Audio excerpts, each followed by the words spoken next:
Bushwhacks were some of the worst days I've ever had in the mountains, or life, really. Whereas Panther Mountain is totally opposite. It's a mountain on top of a crater. I think the weather challenges on this incident were particularly difficult. It was really the development of New York State. Catskills were responsible.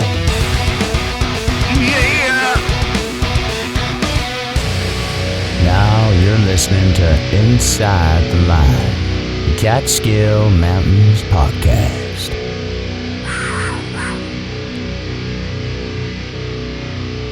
We're not recording yet. Oh, we're recording right now. Okay. We're recorded, Alan. Can I hold something up? Absolutely. I mean, I don't think anybody will be able to see it, but looks like Alan will be joining us for one specific reason tonight on episode 225, his new book called The Lostkills. Now, Alan, we're going to talk about this later. We're going to talk about The Lostkills. Now, it sounds a little intriguing, like The Lostkills. I mean, that's good stuff. I'm excited. So, how are you doing tonight? I'm in there. You're in there. Yeah. So episode 225 tonight, Alan Villa joins us to talk about his new book called The Lostkills. He's been on the podcast before, episode 38, freaking almost 200 episodes ago. Wow. Insane. So Alan's a big promoter of the outdoors. He has several books out, the Catskill 67. What was that other one that you had out there? Dog Hiker. That's the one we talked about. Sorry about that. The first one was the Catskill 67, which kind of kicked off the whole Catskill 100 highest group of people, and that's been a lot of fun. But I actually learned my lesson from that when I was working on the Lostkills, and the lesson was, even though there's a whole section in the beginning of the Catskill 67 about asking for permission, how to ask for permission, don't trespass, bring some cookies and a bottle of wine to the landowner to say thanks. Of course, once that escapes out into public, you got people who say, oh yeah, you can park right here. The guy won't care. And then he finds coffee cups and beer cans and trash. And then the complaints start. Yeah. So the Lostkills is every square mile is on public land. That's either DEC or DEP land. And when it comes close to private land, I give very good directions to skirt private land and to stay on public land.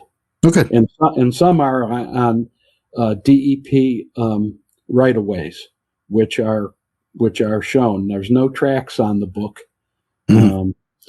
I give a lot of description, but on places where you go through a public land and DEP. Bordered by DEP land on either side, there'll be a narrow corridor that DEP sets up when they buy the land, and in those cases, my friend and cartographer Liz Cruz shows two lines side by side, showing where you have to go. But otherwise, there are no tracks in the book. Interesting. Well, cool. Well, the idea is that. Follow the description written from a hiker's point of view, and a bushwhacker's point of view, and you should be able to navigate that. Now, if you walk in the woods surrounded by private land, then you either need to have some sort of program on your phone. Mm-hmm. Or a GPS, so you stay legal. Yeah. We'll definitely get into the book later. Sure. Definitely. I'm just interested in talking about hiking and bushwhacking, and as much as you want to talk about in the book. Oh, hell yeah, definitely. So I wanted to bring this up. National Get Outdoors Day fell on June 13th. And as they said that the participation levels have increased each year in the United States. So they are seeing this as somewhat a good thing and a bad thing. I would say good because people are getting outside, people are starting to enjoy the outdoors, but also as a bad thing that more people are getting out, that we unfortunately this administration has taken off the funding for this kind of stuff. So it's getting a little like back and forth of just, can we control this and stuff like that? But as we see these peoples in these creases going outdoors, it's also putting people to the perspective of that nature is, number one, healing. It helps you. Number two, nature is life, that, we got to keep it clean and stuff. And number three, that we do need participation, like forest rangers and stuff like that in these state parks, these national parks and stuff like that. As I saw when I went over to California, a lot of people were out. A lot of people were out enjoying Yosemite and Sequoia and Kings Canyon and stuff like that. So like within the latest federal data, the outdoor recreation economy at $697.7 billion in value added, which is equivalent to 2.4 U.S. gross domestic product. So hiking alone drew roughly 63 million participants in the most recent recording period, making it the most popular outdoor specific activity in the country. So that's crazy and awesome to see, just to hear about that. We see in this, Alan, you've been hiking here for decades with that, and in the Adirondacks, I mean, you've seen the popularity increase, spike back and forth, back and forth. I remember, Jim Bouton and Ralph Reindeck talking to me, that back in the 70s, like it was almost one of the same similar spikes as we saw with COVID, that it just somehow out of nowhere jumped and everybody was outdoors. And now we have this. This is a little different because everybody's posting it and stuff. I don't know how the word got out in the 1970s about it. It's just, I guess, word of mouth. But so, I mean, what can you say about your experience, hiking, back when you were young, and the differences that it is and then and now with that crazy spike? Well, you mentioned the national park, so I want to just comment on that, and we can jump back to your question. Right on. You probably saw the increase in people in Yosemite. Unfortunately, without naming names, this administration has lifted the reservation policy for the national parks. Yep. So what I'm seeing and what I'm hearing from people who are hiking is that campgrounds are mobbed, the roads are mobbed. There's traffic jams depending on the time of day, the day of the week. And of course, there's been cuts to the ranger staff. So I kind of wish that it was the way it was, and the resource would be more carefully protected. Yeah. And I've hiked in a bunch of the national parks out west, in a bunch of the state parks in Arizona, Utah, Oregon, Washington. And by the way, just a little plug for that. As nice as the national parks are, and they're a jewel, some of the state parks in the western states, in Colorado, Arizona, Utah, they're gems of hikes with a very, very small percentage of hikers. Yeah, I've heard. And you probably experienced that yourself when you were out there. Yeah, it's I experienced the no reservation policy that happened, and at one time, once again, hiking, you want to kind of be secluded, but I think with Yosemite, I was just blown away by the beauty that I didn't care. The grandeur. Yeah, it's just it's just insane of just what you can see and stuff. I really didn't care about the people. Yeah, I did yell at kids sometimes because they're being assholes and stuff, but other than that, like, people were respectful. I mean, it was just like I said, the beauty, the absolute beauty of it was just mind-boggling, and I didn't care about the people. I was like, yeah, whatever. We got there early. We learned that here in the Catskills in COVID times, we had to get parking spots early. It's really different though when in Yosemite, they have parking spots for 200, 300 cars. and then you have Panther Mountain that has parking spots for 15. So I'm like, all right. I'm just like, that's a little like crazy. Like just the volume is insane, but it's just crazy. It's just once again to think about. But hopefully, like with the experience, like you people like you and me, and James Hobson, Ralph, and Tad and stuff. Let's hope that like we're preaching and teaching that to respect nature. Yeah, respect nature. And by the way, I'm sorry to mention everyone that Tad won't be joining us tonight. Sorry, because he had got called into work or something like that. He had other obligations, so we'll see him back next week. So, but anyway, speaking of that, yeah, I really don't have that much to say. Did you hear the one thing I did want to talk about? Because I know you're a white. Have you done the 48 up in the Whites? Yeah, a long time ago. Okay. I finished those in the 80s. Oh wow! So wow. that's a long time ago. But you've hiked there since, right? Like you've been up there. Not as often as I like, because there's so much in Vermont. There's so much in the Catskills and in the Adirondacks. Having with a family and grandkids and dog hikers. Yeah, right. Trooping out to Maine. I've spent a couple of weeks in Maine at separate times, but that's a long haul. So long. It's not like wow, you've been there and you've done it, because you can hike a lot. Yeah. But there's just, you throw in all of the hikes out in the Western U.S. You gotta pick your spots. Yeah, I mean, there was recently a death on Mount Moonadoc up there in the Whites. Mount Moonadoc. Moosilauke? I think it was Mount Moonadoc. Hold on. Monadnock. Monadnock. See, as is supposedly the most climbed mountain in North America. Yeah, that's the one that's right on the border of, or right by Lincoln. All rocky top. I didn't when we went with some friends. There were probably 75 people on the summit, but the summit is really big, open rock, and it's got a whole bunch of different trails. What was it? A weather incident? No, that they haven't found that out. That just said the person was suffering on the trail. They started performing CPR, and then the person passed, and they had to bring them down. And they're still under investigation. That's yeah. When did you say were there were 75 people on there back in the 80s, or? I'm trying to think. Maybe in the 1990s.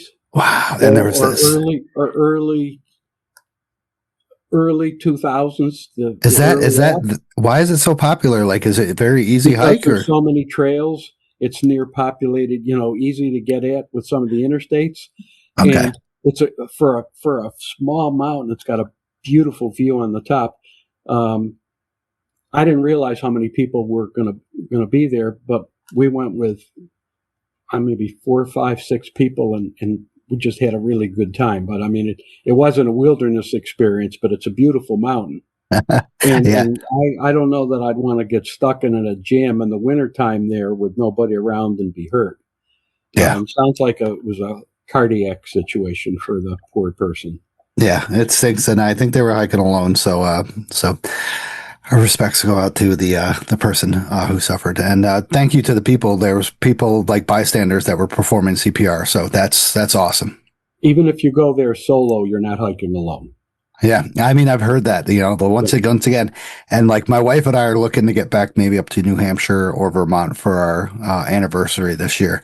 We kind of always do that. So that was one of my radar, because I've done pretty decent. I wouldn't say decent amount. I've done the Pemigosset Loop, and I've done I did the Prezi last year. So I have stuff to cross off the list, and that was kind of like my first one to save Bond Cliff for a really nice day. I already summited Bond Cliff. Oh, okay. Then you already know about it. Yes, but I summited in the pouring rain, so I didn't have a view. Oh, it's beautiful. I was actually asked to write a couple of articles for one of the White's hiking guides, and I chose to talk about a day I had on Boncliffe, and I was by myself in the summer. And when I got there, there were a group of ravens, Raisin. probably a flock of 15 or 20. And I just kind of settled in and watched them. They were, I don't know, 30 or 40 feet away, and they would take off in pairs and just spiral up and do these big spirals, flipping upside down in pairs like fighter jets on display. And then they'd come back down, and then another pair would go up. And I watched that for about an hour, and it was like the pairs would say, "See if you can top this." Wow. So it was a really magical day, and it was no humidity, and it was just beautiful. And if you can imagine that, there was nobody there for the 2 or 3 hours I was on the summit. What an experience, right? It was an experience, but you were asking about hiking, quote, back then, and there were some crowds in places, but it's nothing like now. And of course, social media feeds of friends, even beautiful spots. Mm. And I think I got in touch with you, and when people post these really, really nice spots, the first thing you'll do is you'll see people start saying, "Where is that?" Yep. In my opinion, those are the three most dangerous words on the internet. Where is this? Yeah. It's not like you want to hide it, but that's sort of how the blue hole started, with publicity out of a newspaper out in New York City, and so it's nice if people want to post it, but I think too much detail in terms of how to get to these secret waterfalls and secret views and stuff can sometimes cause problems depending on where it is. Of course. I have friends, and I do it too, with these beautiful views. But there's a downside. You want to attract people to be able to go and enjoy it, but you want to be sure a horde doesn't go. Yeah. It's the right people. That's the thing. It's the right people go there to, once again, teach and preach like us, like to preserve it and to keep it like it once was. It's beautiful, and I don't want you to go there. I can't say that when Jim Hobson, when James. I want people to go there. I just don't want the social media people to discover it. It's perfectly fine to talk about it and say where you were, but I prefer people who get word of mouth or go with other hikers or self-serving comment here or look in a guidebook. Yeah, nice. Well, I know I'm going to get some criticism on the Lostkills because there are a lot of places that are very lightly visited, in some cases almost never visited. But the kind of people who get a guidebook and look at a map are not the kind of people that are going to pick it up from me doing a selfie someplace on Facebook. Yeah. And that's why I love this podcast, because I don't think Alan, I don't think you think this podcast is as popular as you think it is. It's not.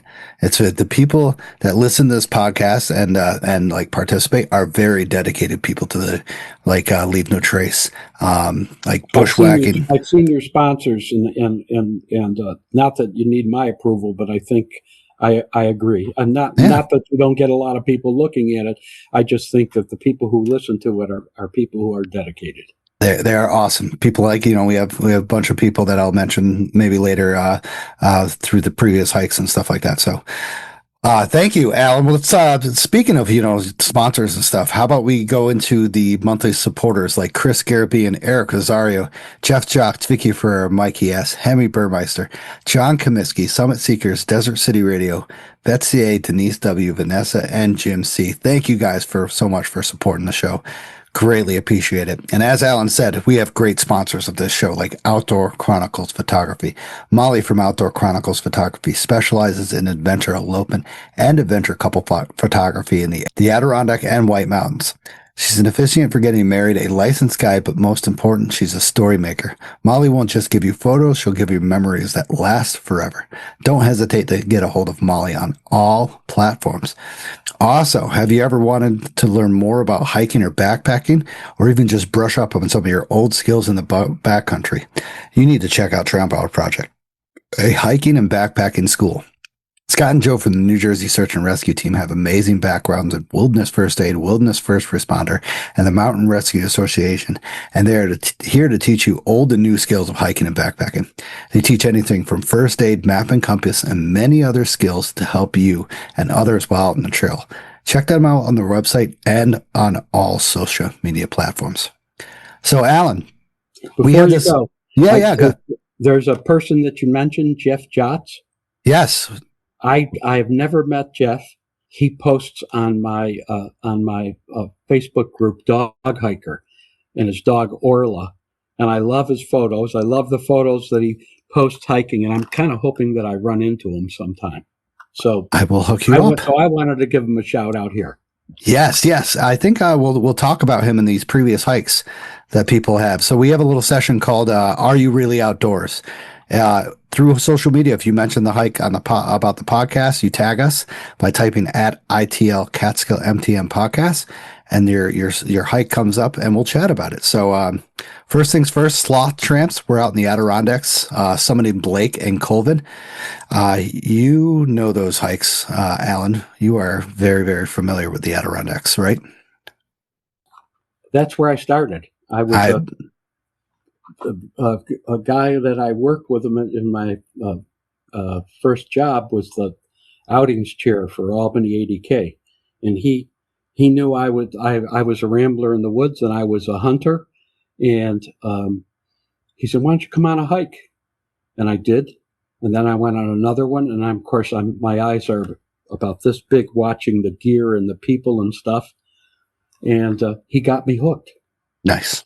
As we see, that's how I got my start, and the two sports coexisted for a while, and then hunting went by the wayside as I became an Adirondack nut. Yeah, I took over his role as Albany outings chair about 3 or 4 years later, and my committee, we put probably on average 200 outings a year out of Albany chapter. Nice. Wow. That's awesome. So basically I was either leading official hikes, or I was, hey, you want to go? And we go do something. And what we liked about the Adirondacks, we were started in the map and compass era.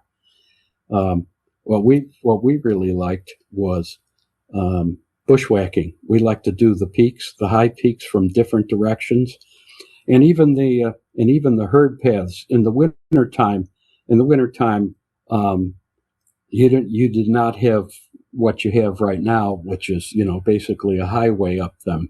You could barely follow them. And when we were doing the winter 46, pretty much in the late 70s and early 80s. We were breaking trail on Saturdays and Sundays, even to the popular peaks, and we used to have to backpack to get the far away ones. Come in, stay over, climb, stay over the next night, and then hike out. And that was pretty much the only way you could do it. You did not have a broken trail or a route to find. Yeah, it's crazy. That's where I started, and I was a complete nut. Every single weekend I was up there, and I had friends who I hiked with a lot, really, really lifetime hiking friends, who also were hiking in the Catskills, and they bugged me for a couple of years. Hey, why don't you come down here? The Catskills are nice. Oh, you should try. Why don't you come down? I know you're going up north on Saturday. Why don't you come down on Sunday? And my standard answer for at least a couple of years was, who wants to go down there and climb those little shit peaks? I'm embarrassed to say that now, but that was really my attitude. They basically dragged me out into the woods, and little by little, I fell in love with the Catskills. What I really liked in the Adirondacks, off trail, and I'm not talking about herd paths. Sometimes it's misery with the blowdown fields and the hurricane damage. I remember one of the sawteeth bushwhacks in the Adirondacks. We could see the summit. We started at 7 o'clock and came out at 9 o'clock at night, but we could see the summit probably 0.2 of a mile, and it took us an hour and a half to get through the blowdown to get to the top. So, coming to the Catskills was an eye opener, because all of the beautiful open woods, deciduous trees, even the conifers are, by and large, are not. I mean, it's like a sleigh ride compared to the Adirondacks. So you draw a route on the map, paper map, stick it in your pocket, and bushwhacking was like heaven. I mean, holy cow! This was so nice. So it went from there. So I started mixing in my Adirondack hikes and hikes in different parts of the Northeast with the Catskills. And the last few years, I mean, I'm spending most of my time in the Cats. Yeah. And a lot of people are. And as we move on, Vicky, Hiker Goddess Adventures, was getting ready for a hike up in the White Mountains. I think she's doing the Presidential Range, so good for her. Nigel, a.k.a. Feral Hollows, went up Packatakin on a muggy day. His viewpoint was very obscured by the haze. It was crazy. Joe J. Kaplow did Hook Mountain with Todd to cross off another on his New York State 28er list. Pretty cool stuff. I'll have that in the show notes, the New York Downstate 28er list. Check that out.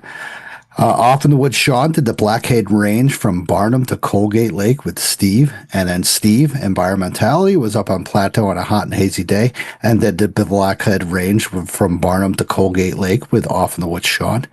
Crazy. Todd, T-Bolds Outdoors, was up on Blue Mountain in the Adirondacks, and also went up Cat and Thomas Mountains as well. So Todd getting all over the place. Those are beauties, by the way, in the Lake George area. I've heard Blue Mountain is incredible. It's fun. No, I mean Cat and Thomas. Oh, Cat and Thomas. Well, then and Blue Mountain is great too. Is Cat and Thomas any part of a patch or something? Any? I can't answer that. It wouldn't surprise me if they are. They're fairly short, and it's really nice. Nice. So get up there and do that. Also, wow, we have a lot of people that are in the Adirondacks. Lisa Chaotic Kozotic did Nipple Top and Dial for 29 of 46 of her Adirondack high peaks. So she is getting up there in the numbers. She's that's more than halfway actually. So that's crazy. So good for her. Speaking of some people that Alan knows about, Jeff Jotz and Orlo went up Bear Fort Fire Tower and got glimpses of the Catskills and Gunks in one direction and the Manhattan skyline in the other. I need to get myself down in the Gunks and to see that. I am jealous. Not many people want to see the Manhattan skyline, but I saw it once when I was down in New Jersey, and that was at night. And it was one of the coolest things I've ever seen. And I don't know. I got to get down there. It's too long of a drive. It's like 2.5, 3 hours for me. You can see from some of the fire tower peaks in the Adirondacks on a really clear day, you can see Montreal. Nice. Oh, wow. Yeah, I've heard about that. And then I remember saying Jim Hobson said one time he, at one of the fire towers, he saw the blackheads from in the Adirondacks. So that'd probably be Cane Mountain where he's a steward. Cane's a nice little fire tower. And I bet if you had a nice clear day, you could probably do that. Yeah. And I got to bring this up. Well, let me finish this, and I got to bring this up because Oh, I'm speaking of sorry. Go ahead. no, I got to talk about the Manhattan skyline. So Jeff Johnson Orla, you're like Alan. I'll hook you guys up so you can meet them. Scott, Catskill Mountains Brew did the 9, and then the next day did Balsam Lake and Hawkot with Zorro. So Scott, Catskill Mountain Brew, look up Dog Hiker. Because you can post your stuff on there with Zorro. So Scott hikes with Zorro all the time. He's got an awesome dog. And then last but not least, Andy, aka Brownsky, was out paddling on Lake Torati, and Lake Welch in Harriman. So speaking of the Manhattan skyline, I saw this article. I think I was on New York Up, Alan, that I want to say about you. Do you think from any of the Catskill fire towers that you can see the Manhattan skyline? Are you asking me? Yes, 100%. Most of the fire towers that I do most frequently is Overlook, and it's too far. It's too far away. You can see the Adirondacks from it. I've been a steward there and hiker there for years and years. But you can't though. You can't see the Manhattan skyline. You can't even see it from Red Hill. So no, you definitely can't see it from Overlook. I mean, maybe you have a low humidity day really early and a big telescope you might. Big telescope. So there's an article on this place that says you can see the Manhattan skyline from Hunter Mountain Fire Tower. And I was just like, I don't think so. That's even farther away northern word than Overlook is. I would not. It's higher, but I wouldn't think so. Not now, at all. If somebody that I know told me that, then I'd believe it, but I wouldn't believe it just as sort of like a common knowledge thing. Yeah, it's no way. I was looking up stuff. I'm like, there's so many mountains that obscure the view of the Manhattan skyline. When I was in New Jersey, I saw like a glimpse of it. When you get further back in the Gunks and the Hudson Valley, you can see it from a distance. But as far as seeing it from those little points from Hunter Mountain, like I said, Red Hill is further south than that, but it's shorter, but it's still closer. And it's a little guy. Yes. Yeah. So I gotta say, I will post that. Let me write that down. I will post that article in there, and people can check that out because you cannot Manhattan skyline. All right. So Alan, are you having anything to drink tonight? I have not, because I'm afraid of what I might say if I had a beer. I mean, that's okay. If you got me going about the COVID hordes. Oh, okay. I'd probably make enemies. Okay. So let me pop this open. Please do. Oh boy. Nice. I have to. So I like dark beer and I like draft beer. So okay. What's your choice? Like locally, what do you want to mention? Guinness, which is not local. Guinness on draft. And any of the dark porters, that any time of year, that's on draft. That's my brew. Okay, well, good. Well, I just cracked open a Hudson North salted watermelon cider, hard cider. Oh, I was afraid you were going to say it was Jenny Cream Ale. Oh God, that was back in the days. Utica Club. Oh my God. I was talking to somebody about that the other day at work. I'm like, how bad is Utica Club? And he's just like, well, if you've ever tasted gasoline, that's probably the closest you'll get. I have to tell you, I went to Utica College, and I had fraternity brothers who were tour guides at the brewery. So on Friday, we'd go late in the afternoon. We'd get the brewery tour by one of our fraternity brothers, and he had a script, and it was like we'd sing along with his script because we knew all the words. And then you went into the bar, and they had draft beer for people who did that. So of course, nobody was there because we did the last tour, so we used to drink Utica Club right out of the draft. I can tell you this, and I won't get into too much detail. I've probably soiled my shoes more times with recycled Utica Club that I've chucked up that Nice. I can't remember. Nice. So we all were at that stage in our lives where we had to drink the lowest on the totem pole possible. And I used to drive a motorcycle. And coming home from a bar, I would never do this again. I'm lucky I'm still here. yeah. Well, at least you admit it. You know what splitting lanes is? Yes, I do. I've seen it all. I saw it all in California constantly. I used to do that on local expressways, and back then you could turn the light off on a motorcycle, and I'd turn my light off, and there'd be two cars next to each other, and I'd gauge when they were far enough apart, and I'd turn the light on and gun it between the two cars. Yikes. Stupid. Yes. I will agree with you on that. I'm calling you stupid on that, Alan. Sorry. Well, that's squid behavior. Yeah. So, once again, having a good old Hudson North. I got a good deal on this at my local Hannaford that it was like half off. So I bought at least 8 4-packs. So I got to finish these up. So, previous hikes, Alan, do you want to talk about any previous hikes? I know you spend a lot of time at John Boyd Thatcher State Park. Thatcher is 12 or 13 minutes away. Oh, nice.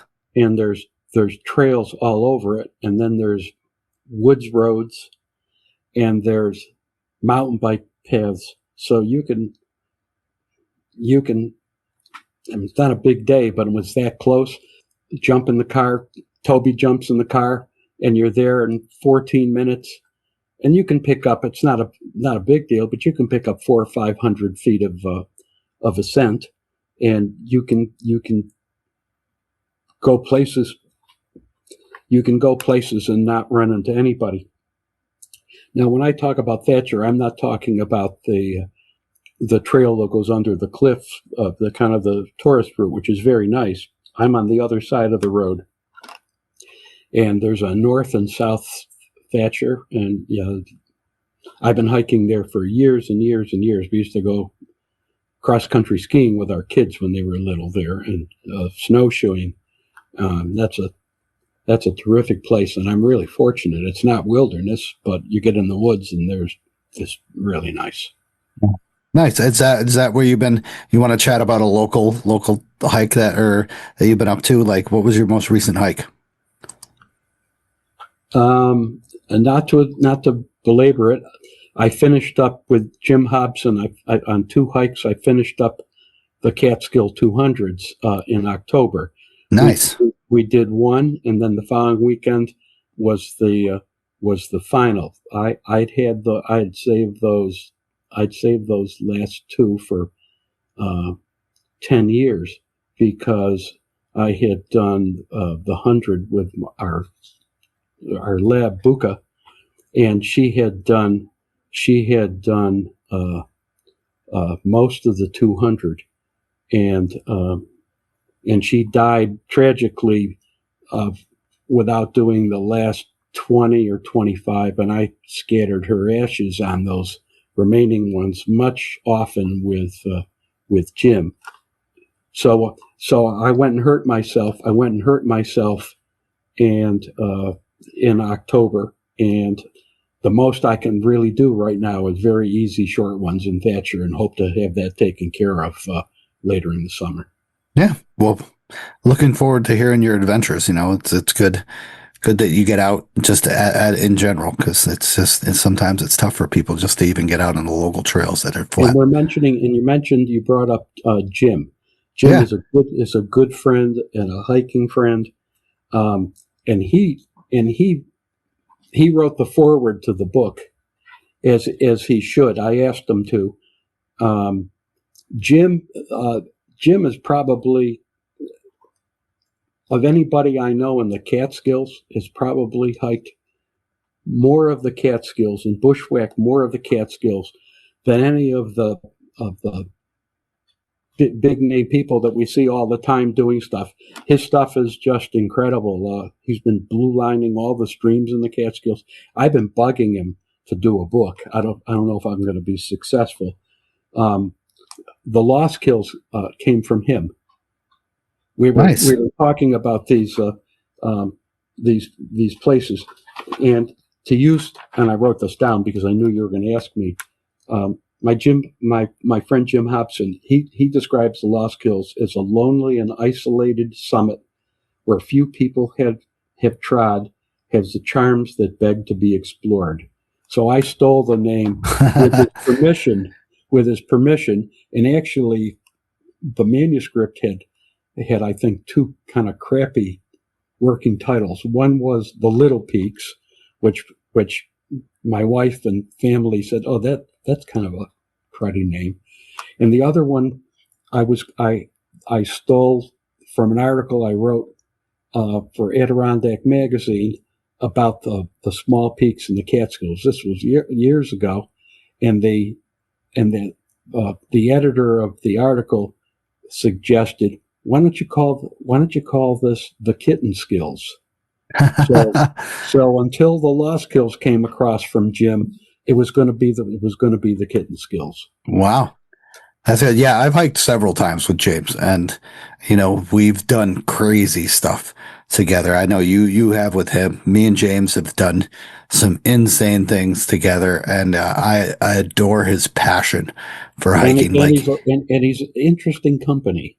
Oh yeah. Right. He doesn't. Yeah. He's like me. We never stop talking. And the same thing.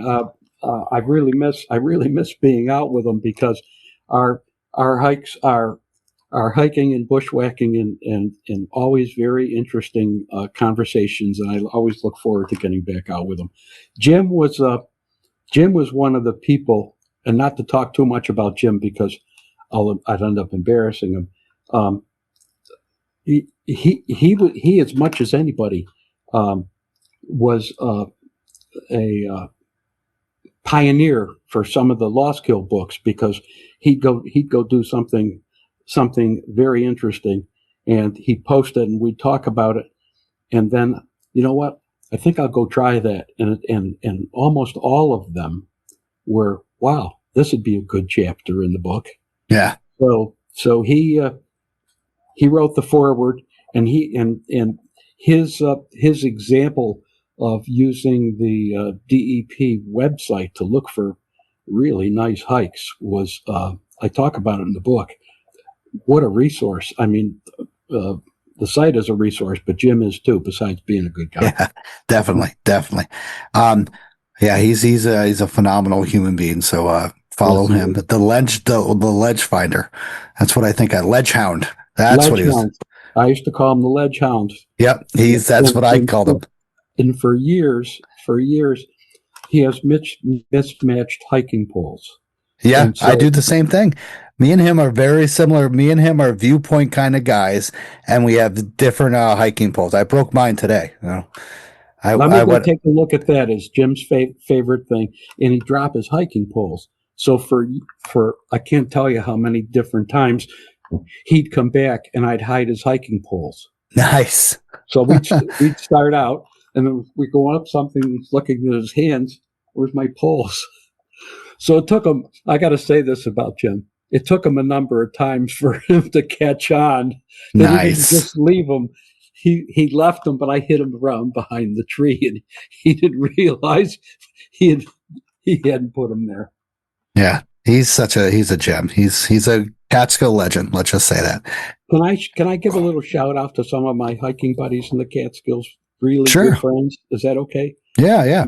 I actually wrote these down because I didn't want to slight anybody. Ralph, Rob Stewart, Tony Versanti, Mike Kudish, Jay Pelton. Those are people I've done lots and lots of hikes in the Catskills with, and yeah, all are good company. Definitely. Yeah, it's so today I went up actually like a couple hours ago. I went up Friday Mountain. It's been a long time since I've been up Friday, so I wanted to check out the informal trail. And I was just like, I'm not going to use the map, or I'm not going to use my phone or a map or anything. I'm just going to follow the herd path. I have to say, like 99.9% of the time I could follow the herd path, and I didn't get off. off of it. Like there's one or two times where I was like second guessing myself. It was like kind of towards like the rockier areas, right in the middle. But other than that, beautiful, fantastic day with nice little wind. Temperatures were perfect, still sweating. The one thing, there was a couple things I want to bring up. Well, I tried, I got to admit, Alan, if anybody wants to try to like compare the whites to the Catskills, this is the hike to do it, because there is so much gain and so much relentless up to this vertical madness, as we call it on the podcast, to Friday, that it resembles a good old fashioned White Mountain hike. Like, you're going up Madison from the trailhead, and it's just 3,000 feet of gain. Like I find Friday a very similar hike to the Whites, of where the boulders, it's just shit all the way up. And as in terms of just the day, it was beautiful viewpoint right above Ralph Ramp. Got beautiful views, got to have a good time. On the summit, I signed in, and then I was like, I'm going to bushwhack, into the call and then find my way back to the viewpoint.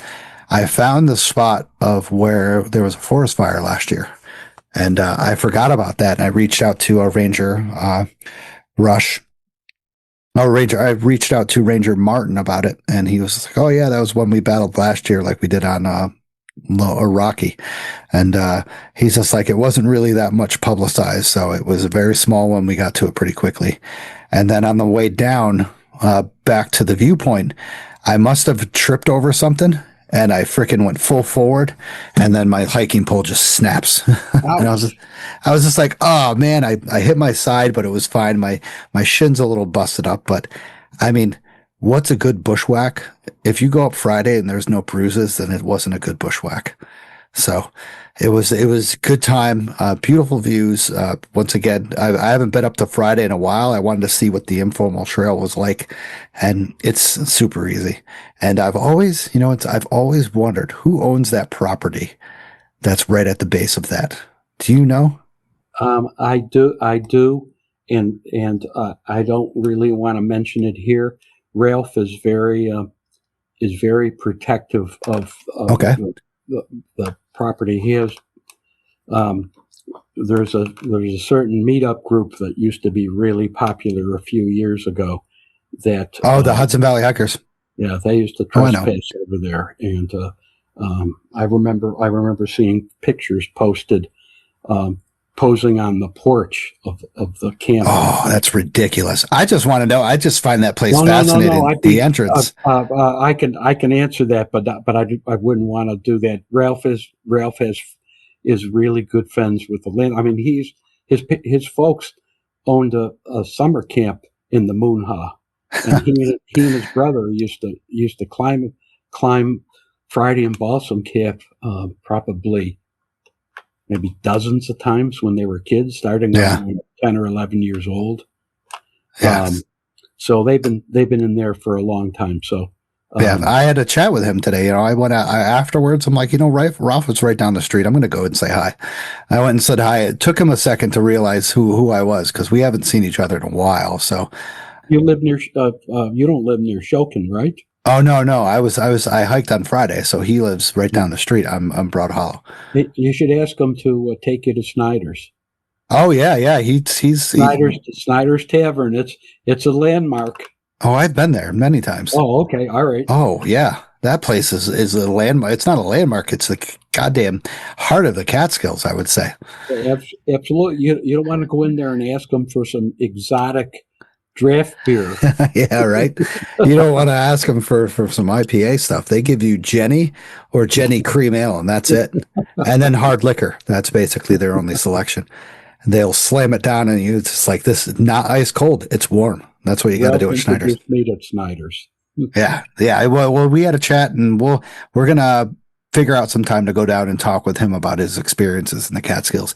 And then he said he was going to take me over to Snyder's and buy me a beer. And I was like, a beer? I'll take 7, especially at Snyder's. But that was a previous hike. Good time. I slipped and fell a couple times. I got to say the rim trail is the rim trail like it's always been.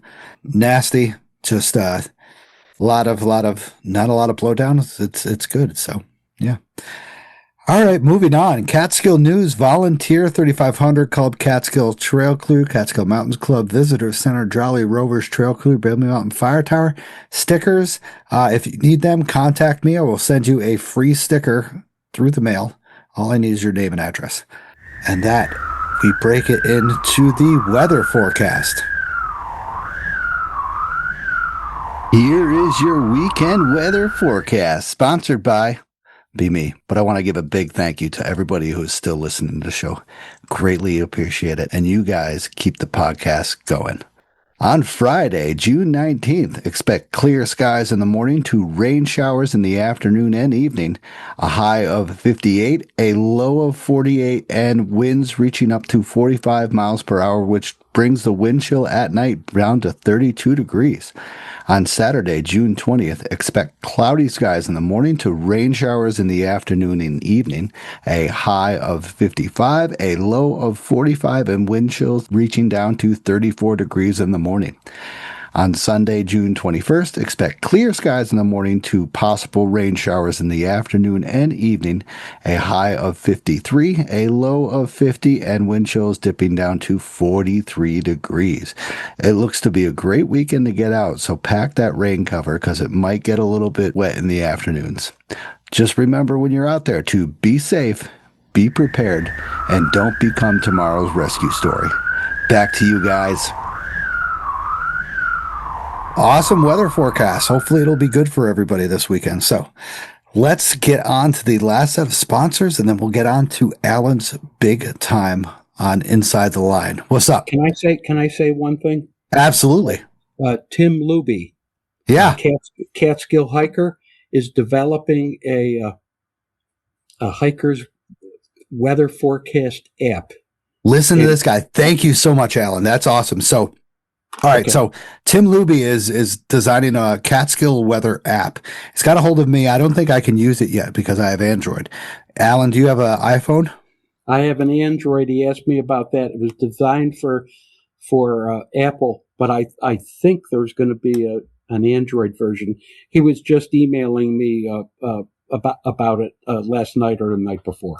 And I'm looking forward to this. So I will let everybody know. I didn't want to interrupt you when you said weather. I wanted to tell you that. No, this is perfect because, I'm looking for a dedicated, Catskill app, weather app, because, the stuff that we get is just blown out of proportion everywhere. And I can't find anything insanely accurate. So Tim, reached out to me and you as well. So we'll hopefully get this in the stages within the next couple of weeks and we can get a dedicated weather forecast to that. So thank you, Alan. Appreciate it.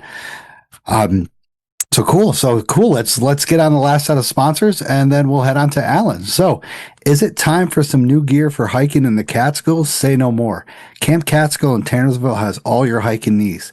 Footwear, socks, moisture wicking shirts, freeze-dried meals, Catskill merchandise, and more. They have all the essentials for your hiking needs. Located in Tannersville and online, check out Camp Catskill. If you want free stickers, send me a message because I got to get more free stickers to them. So yeah. Also, you need to check out Another Summit, a nonprofit program that leads outdoor adventure activities for veterans and first responders for free. Outdoor adventures like walking, hiking, paddling, and even backpacking. We welcome guardians of all ages and ability levels, including those with accessibility needs. Our adventures are located throughout New York and the Northeast, and we organize transit-accessible adventures throughout the Hudson Valley and the New York City area. Apply today on anothersummit.org. So how about we get on to the guest of the night? Let's go. So tonight, Alan Villa joins us to talk about his new book called The Lostkills. Now, if you have a good sense of mind, a good exploration sense of mind, you can imagine what this is about. This is about basically the lost areas, the secluded peaks in the Catskills, like Alan said before, what Jim described it as. And he has it out. He has it available for everyone. And let's first start off where you can buy this. Where can we get this this book? If State University of New York Press Marketing Department is doing their job, and they usually do, You can get it in a variety of different bookstores. I don't always like to send people to Amazon, but I know a lot of people get it on Amazon, and that's a very quick and easy way to get it. It's there. Local, like any local bookstores? Like I know there's one like something in Wyndham. Wyndham has like do you know if you have it there yet? I haven't had the time to follow up on all the bookstores. I usually, with my last book, I usually dedicated 10 or 20 emails at a time separately or phone calls to bookstores all throughout the region. I haven't had a chance to do that. I know the Golden Notebook in Woodstock has that. Nice. Okay, so that's a start. It should be in a variety of places. Okay, that's a start, definitely. If people can't find it in their local bookstore, jump on Amazon. Cool. So that's the beginning of it. So how about you give a little background about yourself, Alan? Started hiking in the 70s, enthralled with the Adirondacks, New Hampshire, Vermont, Maine. Friends teased me about going to the Catskills, and I finally broke down and fell in love with them after having disparaged them as minor peaks for too many years. And then you just jump into the Catskills after, did you were a 46er and then you jumped into Catskills, or was it in the middle of the 46ers that you went into the Catskills? Adirondack 46, Winter 46, Catskills, then Catskill 3500 and 200s. Wow. Mixing it in with Adirondack hikes, and I kind of deserted the Catskills for some peak times because with friends I was working on the 80K 100s. Nice. Oh wow. Which are like the Adirondack 46 or on steroids. The bushwhacks on those are. Oh, I've heard your stories, and I've heard what James's stories about those as well. It's the 80K 100 are fun and challenging. Are you sure about that? Like, if I'm actually the admin on Climb the Adirondack 100 Highest. So okay, crazy. So now you get yourself in the hike, and you're into the Catskills. Now, what draws you to the Catskills? What is your main reason of being like, wow, these places, this is amazing? The woods are open. You look on a map, a real paper map, and you say, this would be an interesting way to do that. And anything that in the Catskills, anything that looks like would go or be interesting, when you get there, it does. Nice. No, really, that's the truth. It's a good way to say it. After you pay your dues in blood and treasure in the Adirondack bushwhacks, not the herd paths, the Catskill bushwhacks. Again, even the Catskill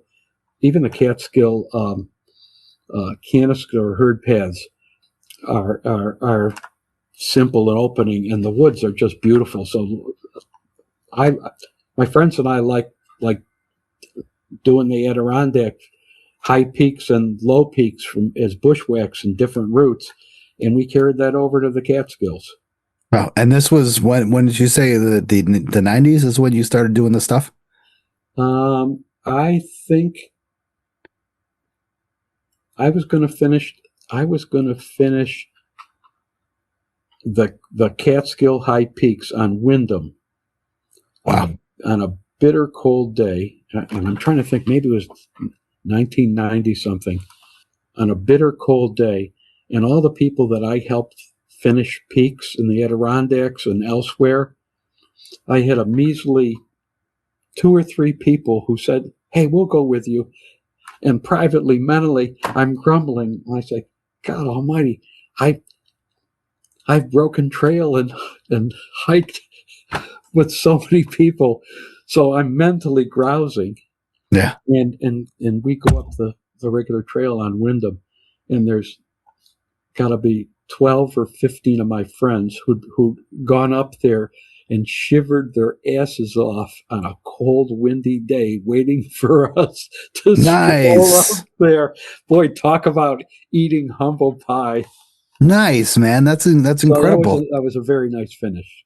So now with these back in the days, I mean, before we get into your book about the Lostkills and your other books as well, I like to also, chat with people. I'm 43 years old. I started hiking in 2015 in the Catskills.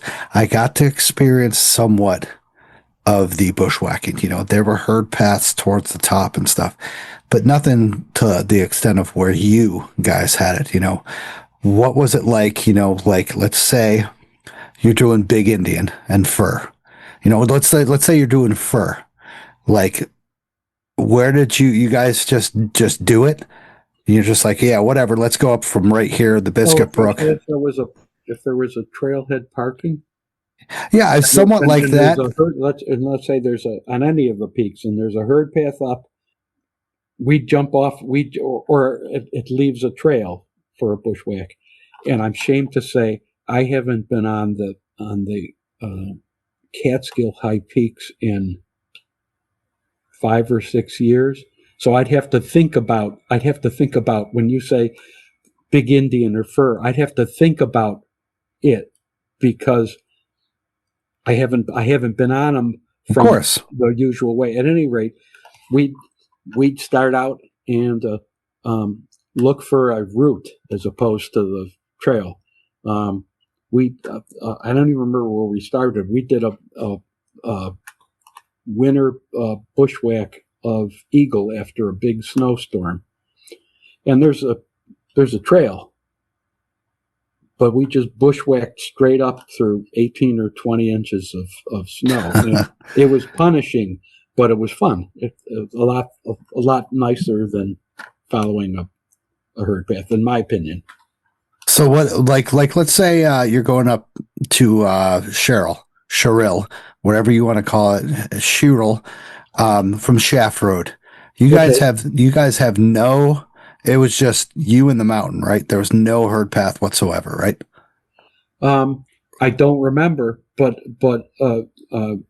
even still, my trips there have been off trail to Sherrill. Oh, yeah. So no, I mean the herd path. And I apologize. I've spent a few years of mixing in bushwhack hikes to do all the hikes for Dog Hiker, and then almost abandoned the high peaks pretty much to do the 75 or 80 hikes in the Lostkills. None of which go to high peaks. Do they at least have viewpoints? That's my thing. I love viewpoints, like Jim. What do you mean? Did they have you talk about the Lostkills? Yeah. Like, do some of them at least have view? Some do, but I can tell you, it's a lot of fun to go someplace where a lot of people haven't written about or done it, and sometimes the woods are their own stars. There are places like on I don't want to mention a particular hike and draw too many people toward it. There's an off trail bushwhack that Ralph and I did that's got spectacular views and ledge views, and there are a lot of those. Many of the Lostkills don't have bare peak summits, but Of course, depending on the season that you go, you've got screen views. You go in the springtime. I'm trying to think of one. Well, let's before we get into that, let's chat about, you were on previously episode 38 about your book Dog Hiker. So you have Dog Hiker, the Catskill 67, and the Catskill 100 highest, right? Catskill 100, the Catskill 67, and Dog Hiker were the first two. Okay. A So lot now, of articles in between, and Lostkills is the third. Okay.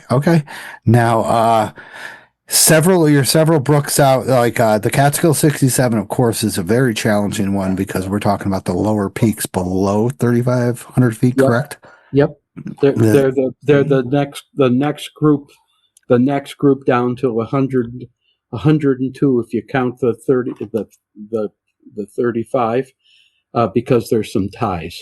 Yes, there are definitely some ties, and you need the book. The book is actually a kind of like a, wouldn't say a legend right now. It's oh God, what's the it's a classic, so it's like hard to get. I know people. I have read or heard about people who have stolen them from a copy from libraries. Oh wow. And I don't encourage people to do that.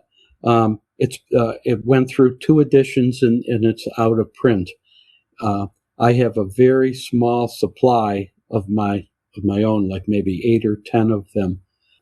I happen to bring one along just to the Catskill Center a couple of years ago. Had their exposition. People sold stuff and books, and I was manning a table with somebody else there, and I think I brought Dog Hiker, but I had one copy, and this guy kept coming back asking me, is the Catskill 67 book for sale? And I said, no, I just brought it along and talked to people, and he kept coming back, he said, how much is it? And I said, well, this is what the cover price is. And I said, but it's not for sale. He finally came back another time and he said, I'll pay whatever you want. And he bought it for $75. Oh wow, yeah. And I feel, and I'm embarrassed to even admit it, but I wasn't there to sell it. And I have no idea who the guy was. If it had been a friend of mine, I would have probably just given him the book, but I didn't know this guy from Adam, and he kept coming back to the table over and over again. So he wanted to buy it, so he bought it. Oh, awesome. Yeah, I have it. I have it. I bought it from you years upon years ago. I remember back. And you haven't bought the Lostkills yet. I haven't. Well, it's only been out for like a couple months, right? Maybe a month. So exactly. So you like to go off trail and find places. There's going to be a ton for you. Oh, I guarantee. I could. Some of them have like woods roads that lead there. Others are pure bushwhacks. In some cases, you've got to cross streams to get to the climb. And there's some. There's probably 7 or 8 easy trail hikes that are in there, hikes that don't get a lot of attention but are really nice. So I added them in as and noted them in the chart. It talks about whether they're on DEP land, DEC land, whether they're bushwhacks, whether they're trails, or TB in the chart means it's a trail and a bushwhack.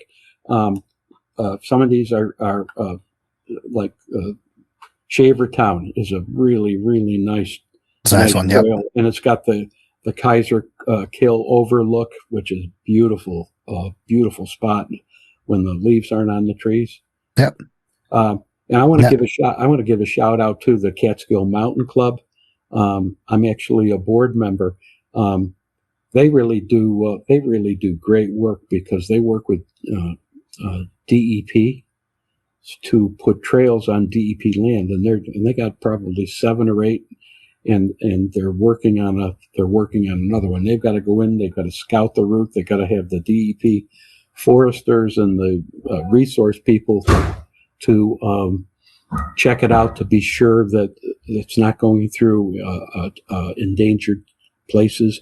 If there's a stream, they have to lay it out so you go around it, or you have to show a place where you can get across it without doing damage. So the CMC is a very, very nice organization, and like I say, Morris Hill is one that we hope to open before too long. Nice. I'll have to look into that. Definitely. I admit, I always mention the Catskill Mountain Club for volunteering opportunities and stuff like that. So that's good.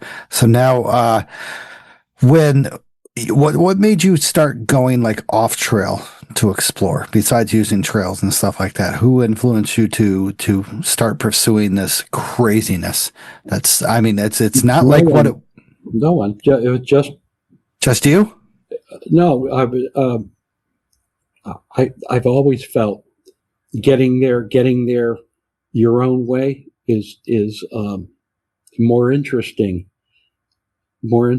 than just following a trail or a herd path that's been laid out by somebody else, because you're going to get to see stuff that you wouldn't see on a trail. You got a better likelihood of seeing wildlife, and try and stay away from that stuff during the big game season, because you don't want to surprise a hunter, Of course. who doesn't expect you a mile and a half away from a trail to just come out in 40 yards away when he's thinking that might be a deer. Yeah. So that's always been in the early days when the Adirondacks and when we all had the large green USGS topo maps. I used to study those things with a straight edge and a compass with a base plate, and in pencil on my topo maps, this looks like a good place to start. Okay, take the bushwhack up to the toe of this ridge, follow this up, and then pick up another ridge coming from the other direction. So I would draw the pencil to here, pencil line to there, pencil line. Then I'd put the compass with the base plate on it and rotate it. And okay, that's the degree heading for this.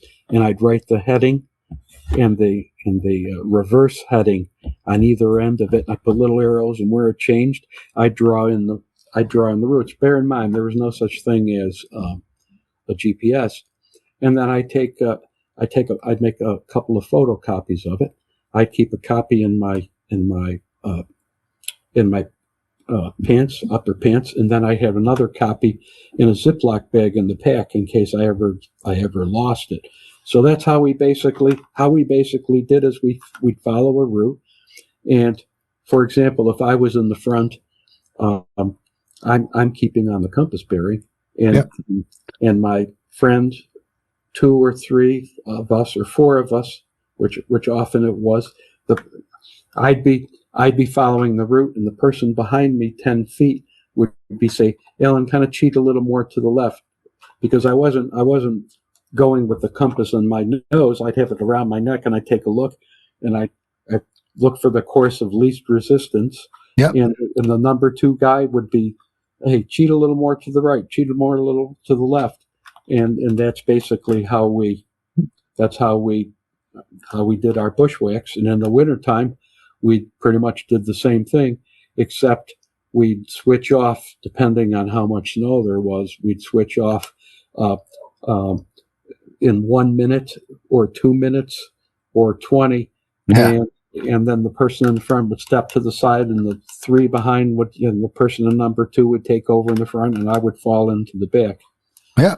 I know those days. And back then in our 20s and 30s and early 40s, we were in tip-top shape and runners and stuff. So we could do that shit. Sometimes number 2 person would complain, "Hey, don't hog the lead," and you'd want to stay in the front because it toughened you up and made you a better hiker. Instead of 2 minutes, you try and cheat and do 3. The number 2 guy figured you were cheating him out of his time in front. Crazy. Stupid. Yeah, I agree. You know, when you're young, you're stupid. You're stupid young. So it makes sense. So now, as a person, you know, I love going off trail. I just love doing it all the time. I am an off trail explorer. Will maybe take the trail up, and then I'm like, I'll take this. I'll bushwhack down. So we've all had horrible experiences off trail. So Alan, you have been an off trail adventurer for decades now. I need to hear about your most horrible experience off trail. Now, with being in the Adirondacks, this could involve, I've heard horror stories about spruce traps. and this, like, what is your most horrible off-trail experience? Well, you mentioned spruce traps, and they weren't horrible in the wintertime, but we used to bag the peaks on the Great Range in the Adirondacks. So when we weren't day hiking or camping to get them, we used to reserve the Adirondack interior camps in the Johns Brook Valley. We did that for probably 15 winter weekends once a year, and bring in beer, bring in wine, bring in food, wood stove. I mean, it was great. You're in 3.5 miles. And I remember the always called the spruce trap hot tub. We were on the Gothics Ridge, and one of my friends fell into a spruce trap, and it was probably 4 or 5 feet, and he had one snowshoe hanging above him, hooked up. Then another one came over to help him, and he fell in, and then 2 more fell in, and of course I'm standing off to the side, laughing my ass off and taking pictures as they're struggling. Every time they try to get out of this huge spruce trap, the edge would collapse and they'd fall in. Of course, I'm having an absolute ball making fun of them, taking pictures. So that was not an emergency, but probably the 2 easiest bad ones were corneal abrasions. One was on I think Ralph was on it, and about 8 or 9 other people. Maybe Balsam Camp and Fry. I don't even remember, but it was a trail without a lot of or a path without a lot of use, and I got a corneal abrasion, and I with one hand on my eye.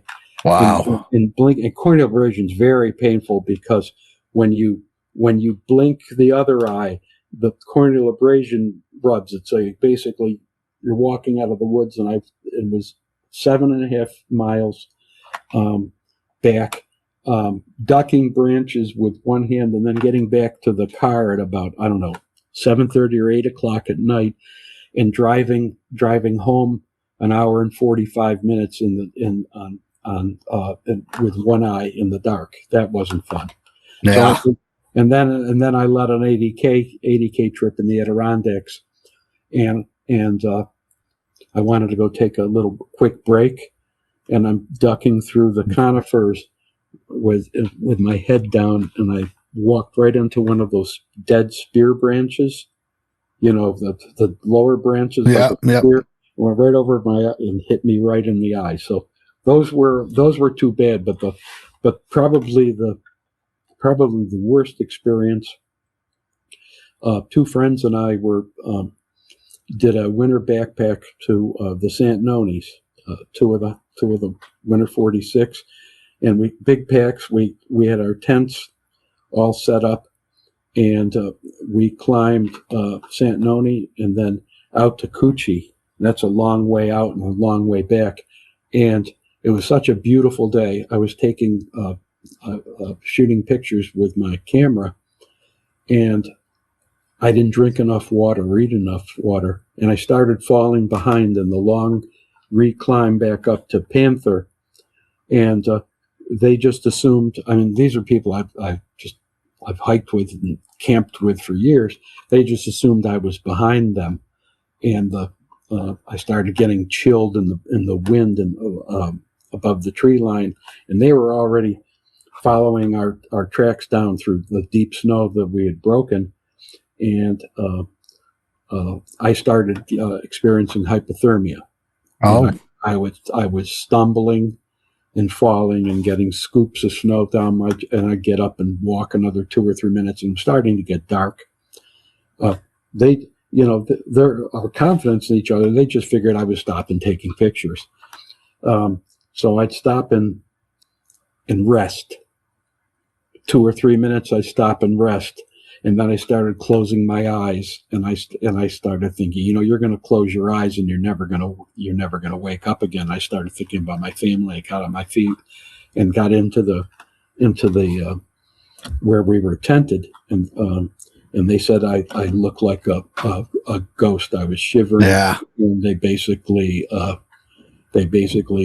undressed me, put on all of my warm clothes, and stuck me in a sleeping bag with 2 parkas. I was so nauseous I couldn't eat till midnight, so that was a close call. If I had been by myself, I would have died. Crazy. Yeah. That's why I don't want to go up the Adirondacks. I'm good with the Catskills, buddy. Thanks. They're all fun. Yeah. So thinking of the Catskills, so let's talk about your new book, The Lostkills. Mm-hmm. What are the Lostkills? What does this book pertain? As I think I mentioned to you before, Jim Hobson said, isolated and summits where few people have trod, which has the charms that beg to be explored. Now, some of these go to bigger peaks. Some of them go to peaks that people see from roads or on maps that are not on the 35 list. And doing some of these by bushwhacks is there's a lot of fun, especially in the wintertime. It's a lot of fun. Okay, so tell some me. Some of them go to mountains. Many of them go to mountains. Some of them, and I actually say in the beginning of the book, many of them have the name Hill in their name, and I said, don't be fooled by the name because it's a hill. The small hill needs 2.5 or 3 miles of bushwhack to get there, and if you go by yourself, you're on your own. And because it says hill, it's still a bushwhack, and you're not going to have the Tom Sawyer yarn following the way in and following the way out. Now that's different if you're in the wintertime and you're on snowshoes. There's also a little bit in the beginning of the book, which is because of many of these are pure bushwhacks that talk about getting people started on bushwhacking and how to do that, and some tips and some things, and mostly begin with people who consider herd paths bushwhacking. Not at all. No. This is different. So basically what I said is practice with a map and compass. And I talk about that. Take a map and compass course. And the best way, go with people who are comfortable bushwhacking. And remember, learn how to use a map and a compass. It doesn't mean you have to use it. You can still use your phone.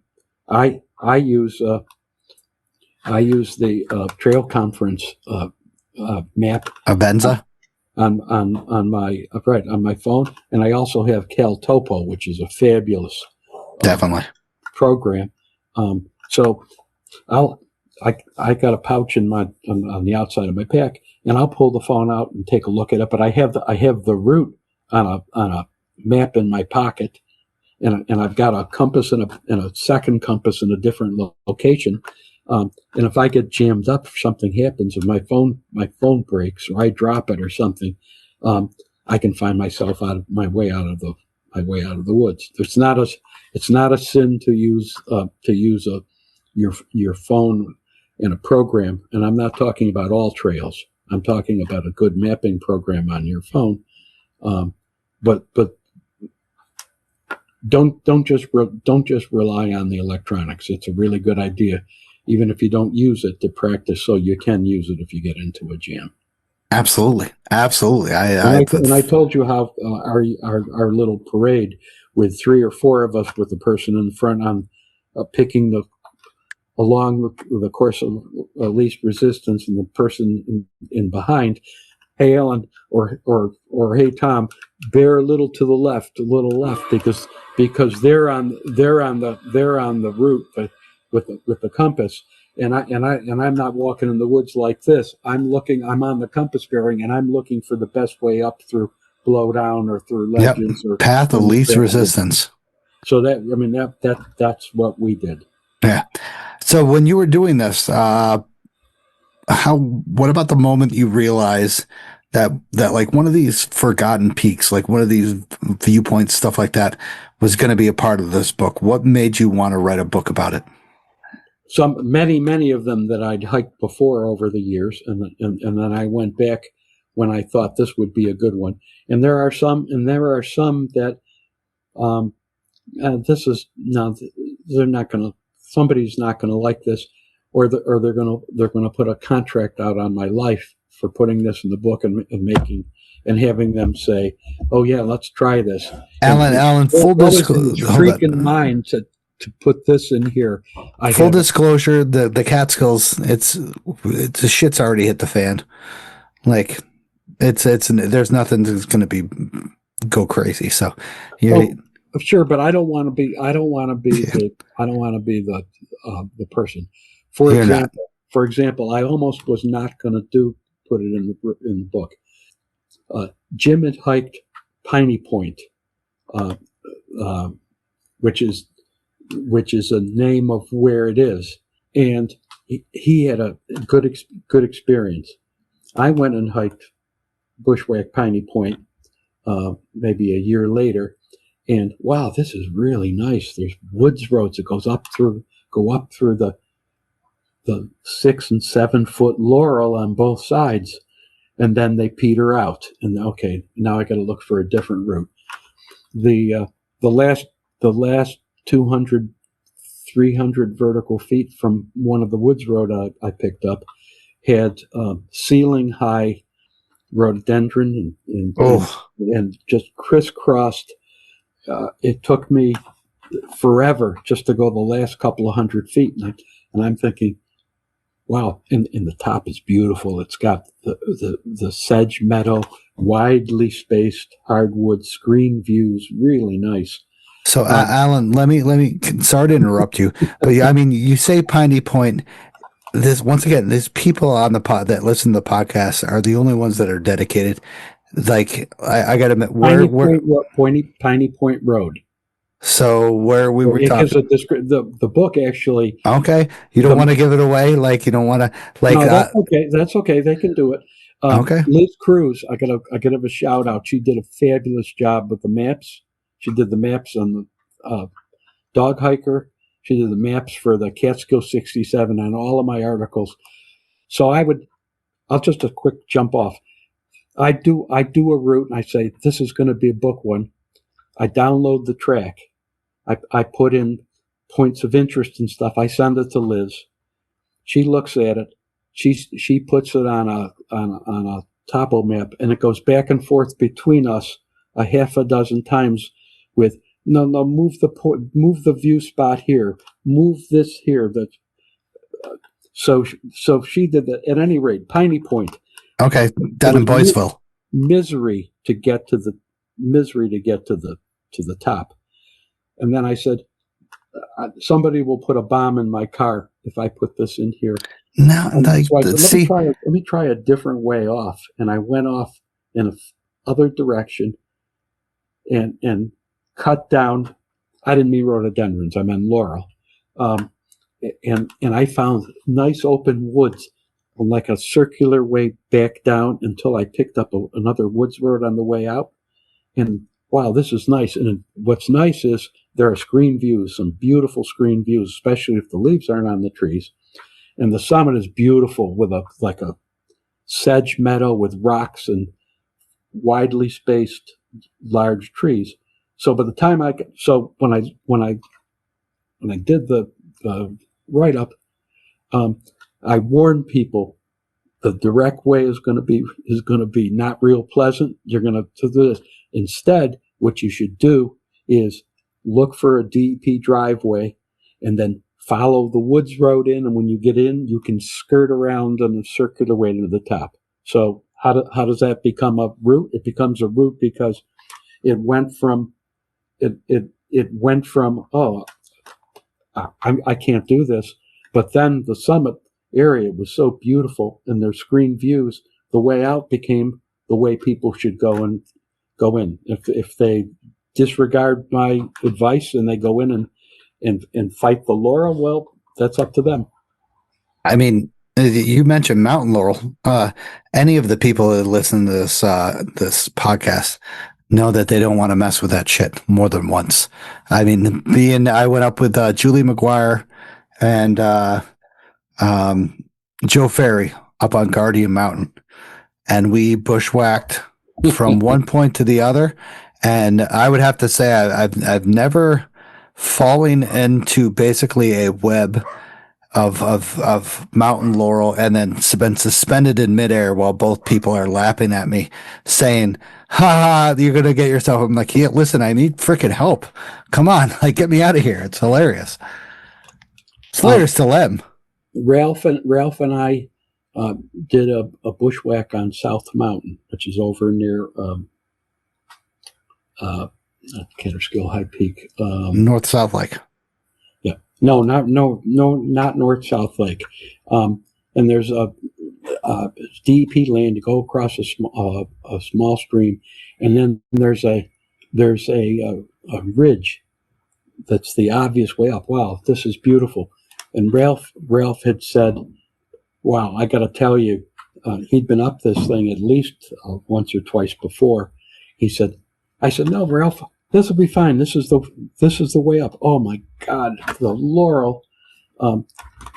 So when I did a Lostkills chapter, I called it Laurel Ridge, and I also said, instead of taking the obvious, go across the toe of the ridge, and then come around, and then the woods road the woods going up basically skirts Laurel Ridge. Okay. So that makes sense. That makes sense. So now, why are these, like the Lostkills, why are they important? Why did you feel like you needed to write a book about them? For the same reason of the Catskill 100. Give a break to the pounding that the trails are taking, the 35 are taking. And for people who like to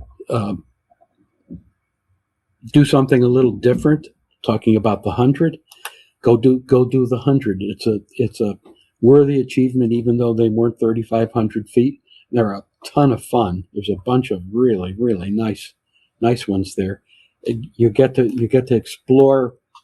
You get to be able to think to yourself, now I'm really understand the Catskills, because it's taking me to places away from the 3,500 peaks or adjacent to.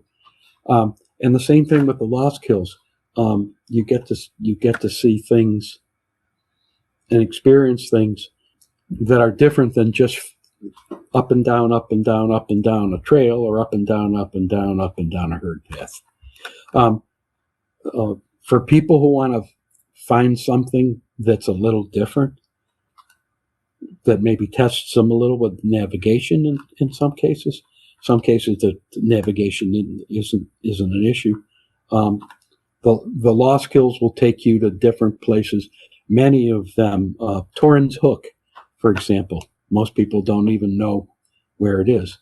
It's said that the Native Americans years and years ago used to do tribal burial dances on what's called Dancing Rock along the summit. How many people know where Torrens Hook, Torrens Hook is? I don't know.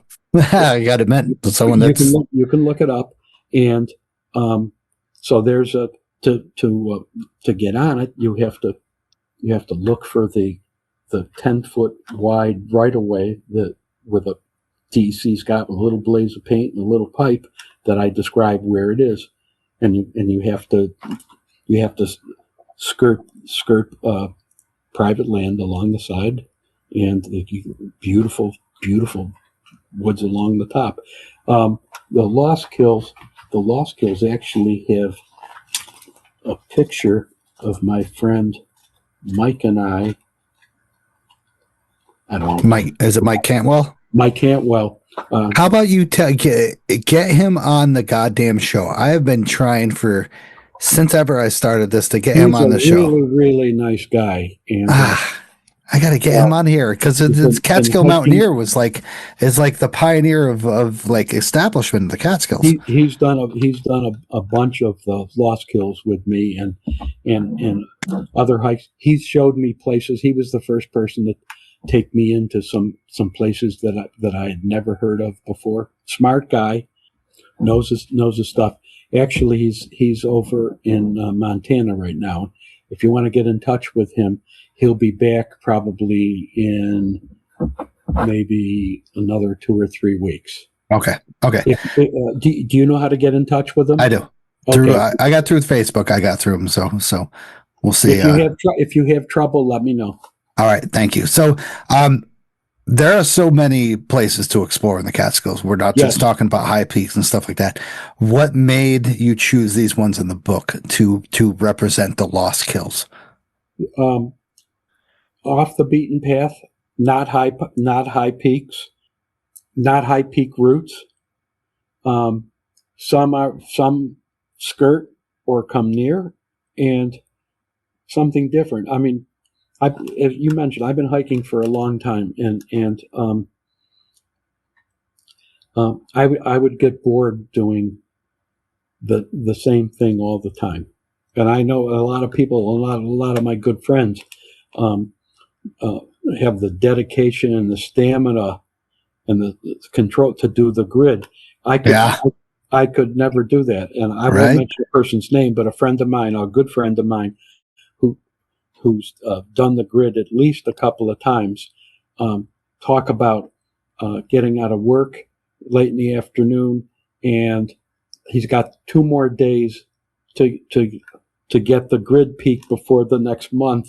He's got all the other ones except 2 this month, and been working like a dog during the day, and it's humid and hot and maybe rainy, and going to do it. I respect the dedication, but that's not. I would not want to do that. And listen, I'm the worst lister. I got lists for the Adirondacks and New Hampshire and Catskills, but they have to do it on a given day, because otherwise you're going to wait for another year to get to the month. You know what I'm saying? That's not for me. I've got a different mania.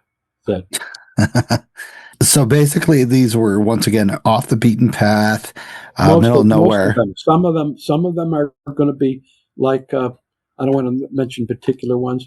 Are going to be like woods roads that kind of peter out and to finally less defined woods roads that go up. Okay, others are going to be, you're not going to see. Others you're going to get on you're going to come up onto the ridge, and you're going to find that there used to be a homestead somewhere in the area, and you're going to follow a stone fence or an old cow path that gets you up before you change direction again. But getting on some of these places that without seeing a lot of people and seeing stuff and being able to remember or tell people about, you should see the views, or like on Piney Point, you should see the freaking meadow, how beautiful it is. So you're talking about views, not just the views of the Catskills, but views of the woods and forest. Oh yeah, I mean places where just the ledge bands are spectacular. Right. I mean it expands your perspective on what's really neat. Everybody loves getting out on an open ledge or a rocky summit and looking in every direction, and you can do that anytime. But sometimes you find these little gems that have these meadows, or those meadows. It's the sedge is like this. The trees are spaced 10, 12 feet apart, and it's like I hope this goes all the way like this. Yeah, it feels like I would say heaven. That's what it feels like. It does. When I once bushwhacked up from the wagon wheel to the little knob up there, that felt like that. It just felt like heaven the whole way up, because it was just so open spaced, and there was a ledge here, a ledge there. You're just like, wow, you appreciate everything. When as you're kind of like dealing with these high peaks, sometimes you're just battling vertical gain the whole time. Yep. You're just like, And sometimes you've got to listen. On some of these where you're steep and you're coming through stuff, it's an effort. Some of these I adopted from Jay Pelton's Scary 19.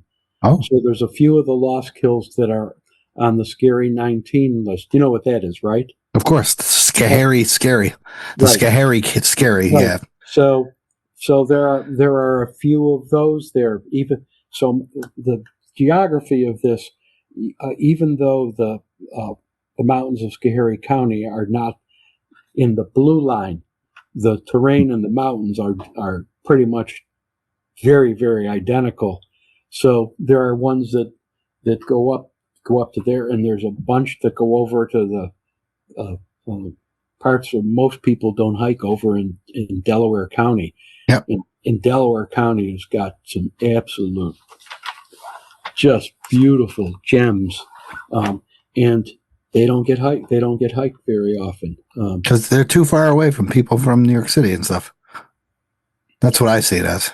And it can be, but you can get over there on 28 and 3 inches and stuff. It depends on what you want. So instead of an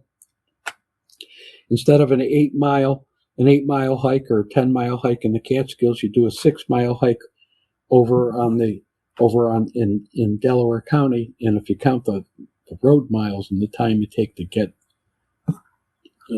or the hiking trail on the bigger peaks and the shorter peak that's 1,200 feet and not 2,300 feet, and you get someplace where very few people get to visit. So there's a menu. There's a trail finder map that Liz did that shows all of the Lostkills with little names on them, and then the book is divided in north, south, and west, and each section has its own map with the 15 or 20 peaks on that map for the region, and in that region is the chart with the peaks and each peak in the description. Interesting. So now, in your opinion, and also the Lostkills and stuff like that, what separates a good bushwhack from a miserable one? I mean, you and I both know that the answer is seasons. I would say seasons. We're talking about full on summer. You don't want to go to some of these places where it just has full on thorns and shit. And the navigation, I love bushwhacking through ferns that are higher than you because that just feels like magical. Fern glades. Fern glades, yeah. That's just, some of those areas over, we're talking about the Western Catskills had those fern glades that reach above your head. And it's really not that easy to see your next spot. But like with the Lostkills, and your experience in the Catskills, what separates a good bushwhack from an absolute horrible one? If it's a horrible one, you probably won't see it. I know you won't see it in the book. True. You don't want to promote that shit. From a standpoint of somebody who writes a guidebook, if there's really challenging stuff like Piney Point, if you go in, you're gonna have a crappy up if you go the wrong way on Piney Point. And then you're going to get to the top and you're going to say, wow, the meadow is beautiful and the views are beautiful and the sedge is beautiful. But what a pain in the ass it was get there. So if you don't follow some advice, you're going to suffer. That's going to be I would say the way I went up Piney Point, the last quarter of the way, that would have never made it in there because I don't want people putting the bomb on the fuel tank of my car. But discovering a really nice way out, which becomes a really nice way in, then that's a really nice one. I know I'm not answering your question. No, I mean, it's a really, really buggy day when the flies are bugging you, are biting you, especially the deer flies biting you through your shirt, sweaty shirt. You get your personal fly. You ever get your personal deer fly? Oh, the source. When one follows you, and every time you turn around, out of the corner of your eye, you see them. It's horrible. You know the little trick about that, don't you? No. What you do is when you have your personal fly, your hiking buddy is up here. So what you want to do, let's say he's up on 4 feet higher up. What you want to do when you have your personal fly is you want to find an excuse to go up and talk right next to him. Hey, well, let's take a break here and get some water. And you walk up and stand next to him, and the fly doesn't differentiate. It's following the heat and the sweat. So as soon as your personal fly gets attracted to your friend, you get away from it. Now they have their personal fly. Wow. I'm going to use that now. Thank you. In doing the Adirondack hundreds, the deer flies can be horrendous depending on the time of year. And two of my friends, after a few hikes, bushwhacks, I wondered why they were hanging behind me while they were hanging behind me on the way out on the woods road the last couple of miles. And it was because they saw the deer flies around me, and they didn't want to get up close to pick up. Jesus. Oh, listen, as bad as the flies you think you get down in the Catskills, you get a humid, muggy day in the Adirondacks in June, and the deer flies and the horse flies, the ones with the big green eyes, they bite you right through the sweaty T-shirt. I've heard. And it hurts. I've heard Vermont is relentless with its horse flies. Quick diversion. Adirondacks. You want to see really, really nice Adirondacks without the super long view to go way up north, the Lake George region. People talk about, Lake George, it's all tourist. The little peaks around Lake George, they're beautiful. The woods, usually, you can walk with your arms out on the bushwhacks without hitting trees. Nice. And my friends and I, who I did the 100 with, we would describe some of the. One of them is Spencer, who wrote the book, The Catskill.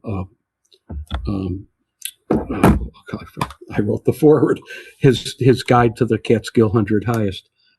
We talk about on some of the 100 bushwhacks that are not in the Lake George area. We talk about really, really nice woods. We used to describe it to ourselves as, it's Lake George woods, because the woods around Lake George are not thick. The bushwhacks are like a treat and a picnic. Like a dream, right? I thought so. I still do. And so you got the views. Go ahead. Sorry. So are there any places in the Catskills that you think should be remain difficult to find? Like this can be a yes or a no, or it can be kind of like, I'm going to answer that with a response that most people know of, or you can just say yes. No, I'll say this, and it's the same with the Catskill guidebook, the Catskill 67 guidebook. Mm-hmm. Not the case with Dog Hiker, because they were all trail peaks. There was a certain amount of trepidation after I wrote the Catskill 67 about introducing a lot of places that people don't go, and I thought about that a little bit with the Lostkills. I remember talking to Neil Woodworth when he was the president of the Adirondack Mountain Club before he retired, and one of the reasons he wanted to publish the Catskill 67 was, he said, the high peaks in the Adirondacks are getting the snot beat out of them. This is going to spread out. This will spread out in the Catskills, it will spread out the attention away from just the high peaks. And I sort of feel the same way about the Lostkills.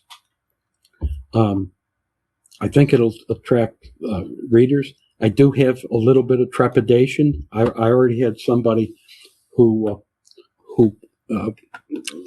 I moderate the Lostkills Facebook group, and I had somebody come on there and make a comment about implied hypocrisy about the book coming out, and it was snarky, and I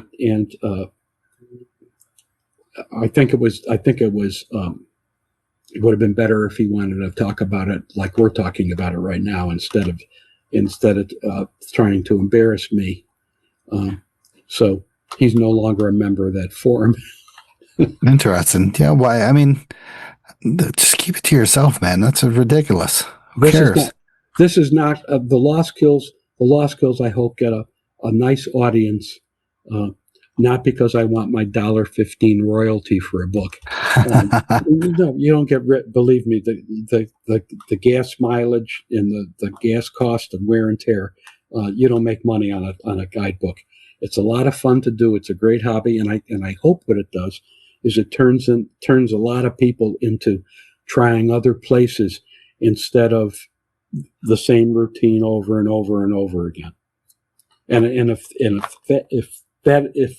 if that's accomplished with a number of people, then I would feel really good about that. Okay. Good. Yeah. I mean, hopefully, this once again gains traction and stuff like that. I'm looking forward to reading it and stuff and purchasing it. Are there any Lostkills now?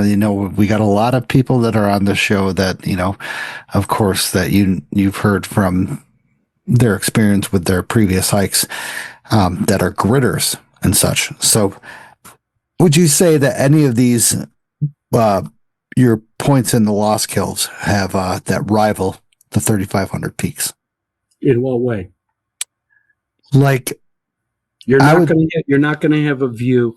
You're not going to have a view on most of these, or the vast majority of these. You're not going to have a view. You're going to get on the top, like the Sound of Music, the breeze blowing through your hair, and 270-degree view. If there were many of those, they would have been discovered a long time ago. Of course. This is a book for people who want to hike something a little different, and even the custom topo maps that Liz produced. There's not a track log that follows all around. The description: you park here. You should head into the woods and try and keep to your left as you go downhill to across the stream, and then follow the open woods straight uphill until you hit a ridge. And the description is more than this. And then just follow the ridge all the way up to the summit. When you get up there, you're going to see this, you're going to see that. If you go over a little farther over, a quarter of a mile over here, there's going to be these kind of views. Be sure to check out, be sure to go over towards the cliff tops and peek through the trees for the views. So there's that kind of stuff. Interesting. But yeah, there are many have really nice views. Yeah. But if they had views like pick one, pick a Catskill high peak. Lostkills. Okay. A Lostkills that had the two opposite side of the trail views like that would have been discovered years and years ago. Of course. These will have their own charms, their own views, and they're for people who like to explore or want to break out from what they're doing. I think they'll find it very satisfying. Yeah, and that's again, I was going to say that satisfaction. And what I also hope, because there's enough information at the beginning about starting bushwhacking. What I hope is some readers will be converted from being comfortable doing herd paths to now being comfortable to explore on their own. The Lostkills and everything else that they do, and maybe like we've done and some of my other friends have done, bushwhack routes to the high peaks. And I'm not talking about herd paths, going from completely different directions, following a stream, then doing this, and then popping out on the top of Balsam Lake Mountain from a complete bushwhack route. That's a lot of satisfaction, and I'm kind of hoping people who read this book enjoy this and can also translate it to wherever else they hike. I mean, I'm pretty sure a lot of the people that listen to the podcast are dedicated to the mountains and such, that they would actually purchase this book, and this would be something of their interest. I hope people enjoy it. A lot of work went into it. There's a lot of detail. Every hike will give you the mileage, elevation gain, and there'll be 1 to 5 ratings. There'll be 1 to 5 ratings for the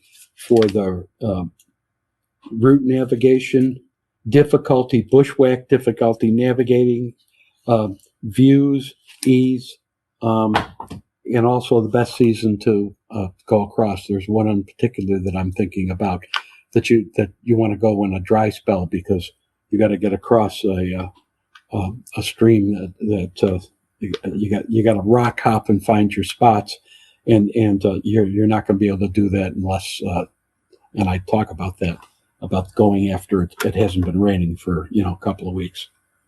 Nice. So I mean, I look forward to this. And, I once again thank you for joining us tonight, taking your time out to talk about the Lostkills, your new book that I will have in the show notes that you can purchase. And then once again, if you're around in the areas, any areas that has books, I know Wyndham has a certain place. I know Tannersville has a kind of like a bookstore down there, and then Woodstock has some places as well. Check out around there for the Lostkills book, Alan Villa. And you can get it on Amazon. And you can get it on Amazon as well. That'll be in the show notes because that's the only link that I have for this. So, last question, Alan. Sure. Post-hike brews and bites. What do you want to yell out for your post-hike brews and bites that you like to do after you've explored one of these Lostkills? Snyder's Tavern. The best. Somebody, only the dedicated people will suggest that. And Lostkills Brewery is a good place too. Yes, and I admit that everybody's got to go to Snyder's at least once, because it is amazing. And I'm going to try. I'm going to talk with of course, Ralph knows whoever owns that place. I'm going to see if we can get a live broadcast going from there. One little quick thing. I'm really careful about the post hike. Always nice to be going with somebody else, because I usually try and limit myself to one beer, because I've got a drive home. Of course. I think I'm pretty sure most of these people are responsible that listen to the podcast. I'm sure they are. Very much. Most of them just want to get home and get back to civilization, go to sleep, because they've backed out 3 or 4 peaks of that. So it's crazy. And then plus, with being honest, with doing some of these Lostkills, probably you would just want to get the hell home and nurture your goddamn wounds that you have from going to the Mountain Laurel or the thick frickin', like, at least there's no poison ivy, but you gotta there's probably some nettles along these areas, right? What's the Japanese invasive? I got a fucking Japanese knotweed. Knotweed. There's one. There's one thing. Hate that. You got to negotiate tall brush and knotweed to get maybe a couple of 100 yards to get to the stream you got to cross to climb the peak, and it's a delightful hike. But I do not like knotweed. Besides being what it's doing. And I brought that up, I was thinking about that on my way home, my drive home today. And I was thinking about the knotweed. I'm just like, they have to, stop focusing on the giant, what is it? Hogsweed. I know what you mean. The one that burns you that nobody hardly ever sees. They gotta stop focusing on that, and they gotta focus on the Japanese knotweed, because that is just killing our streams. You when you drive, you can see it in the fall or in late summer when the flowers are out. You can just see how much it is. I read someplace that in the UK, you can't sell a house if it has knotweed on the property. Oh, nice. And to try and get it out, you can't just pull it out. You got to dig down and get every tendril of root to get it out. Because if you leave anything, then it sprouts and continues. So it's horrible, because for people who want to get the streams or see streams, they're just impossible. Absolutely. And good for them, because that is, it's a bitch. And you know what? We should take crazy actions against that. Once again, thank you, Alan, for joining me tonight. I really appreciate it. And, hopefully all success with the Lostkills book. If you can get it, buy it, because once again, it's one of those gems that we have in the Catskills. And Alan, once again, is a gem that we have in the Catskills. And I appreciate for joining us tonight, and have a good night. And we'll hopefully get with you in the future, sir. Send me an email link to the show so I can look at it on or listen to it on Friday. Okay, excellent. So have a good night, Alan, and I will see you in the future, Thanks sir. a lot. It's a pleasure. Yeah, pleasure's mine, buddy. Hey everyone, I just want to thank you for listening to the show. If you enjoyed the show, subscribe and throw down a smooth review on Spotify, Apple Podcasts, or any podcast platform that you use. You can also check daily updates of the podcast, hikes, hiking news, and local news on Facebook, Instagram, Twitter, and the official website of the show. Remember this, you gotta just keep on living in the Catskills, man. Livin. Wicked.